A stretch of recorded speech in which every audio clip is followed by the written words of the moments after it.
நான் இது வரைக்கும் 6 படம் எடுத்திருக்கிறேன். நான் இது மாதிரிலாம் எதுவுமே கேட்டதில்லை, சொன்னதில்லை. இந்த படத்தை தமிழ்நாட்டு திரையரங்கத்தில் வெளியிடணும். அடுத்த தலைமுறை, இன்னைக்கு இருக்கக்கூடிய என் வயசு பையனுக்கெல்லாம் நம்ம காலகட்டத்தில் வாழ்ந்த ஒரு இன அழிப்புங்கிறது இன்னைக்கு யாருக்குமே தெரியல. என் பிள்ளைக்கே தெரியலன்னா அப்புறம் அடுத்த தலைமுறைக்கு எப்படி தெரியும்? இன்னைக்கு இந்த படம் தியேட்டரிக்கல்ல ரிலீஸ் பண்ண முடியாத ஒரு சூழல், ஒரு அவலம் உருவாயிருக்கு. இந்த படத்தை எப்படி நாமெல்லாம் படிக்கும்போது காந்தி படத்தை ஒவ்வொரு தேட்டரா வேற 5 ரூபாய் 2 ரூபாய்க்கு போட்டு காட்டினாங்களோ, அந்த மாதிரி இதை தமிழ்நாடு முழுவதும் நீங்க அடுத்த தலைமுறை இளைஞர்கள், குழந்தைகள் பார்க்க வைக்கணும். அனைவருக்கும் வணக்கம். இந்த சல்லியர்கள் திரைப்படம் என்னுடைய இந்தியன் சினிவே அப்படிங்கிற நிறுவனத்தின் சார்பில் நானும் என்னுடைய தம்பி கரிகாலனும் இணைந்து அதனுடன் அண்ணன் ராவணன் அவர்கள், ராஜேந்திரன் அவர்கள், சாத்தனூர் சிவா அவர்கள் ஒத்துழைப்போடு இந்த படத்தை எடுத்து முடிச்சிருக்கோம். படம் முடிஞ்சு 2 வருஷம் ஆச்சு.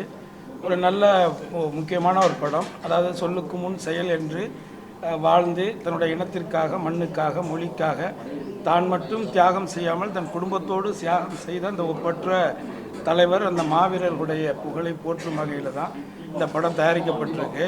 இதுக்கு இந்த இடைப்பட்ட இந்த 2 ஆண்டு 3 ஆண்டுகளில் எனக்கு இது விஷயமாக நடந்த மிக மன வருத்தங்கள், மன உளைச்சல்கள், அவமானங்கள், அசிங்கங்கள், அதையெல்லாம் கடந்து இந்த படத்தை தேட்டரில் வெளியிடுறதுக்கான உரிமையை நான் தம்பி சுரேஷிக்கிட்ட கொடுத்தோம்.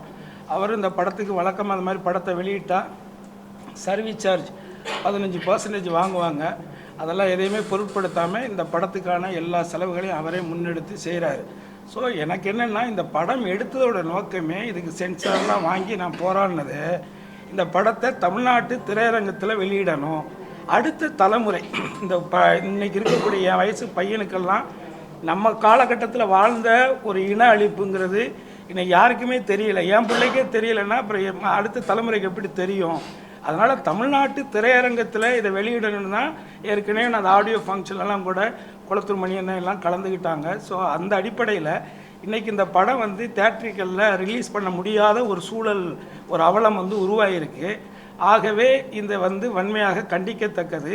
இதற்கு உடனடியாக தயாரிப்பாளர் சங்கம், பெப்சி போன்ற அமைப்புகள், திரையரங்க உரிமையாளர்கள், டிஸ்ட்ரிபியூட்டர்ஸு எல்லாருமே ஒன்றிணைந்து இதற்கு ஒரு நல்ல தீர்வை எடுக்கணுங்கிற நோக்கத்தில் தான் வேல்முருகன் அண்ணன் இந்த பத்திரிகையாளர் சந்திப்பை ஏற்படுத்தியிருக்காங்க. என்னை பொறுத்தவரை நான் இது வரைக்கும் 6 படம் எடுத்திருக்கிறேன். நான் இது மாதிரிலாம் எதுவுமே கேட்டதில்லை, சொன்னதில்லை.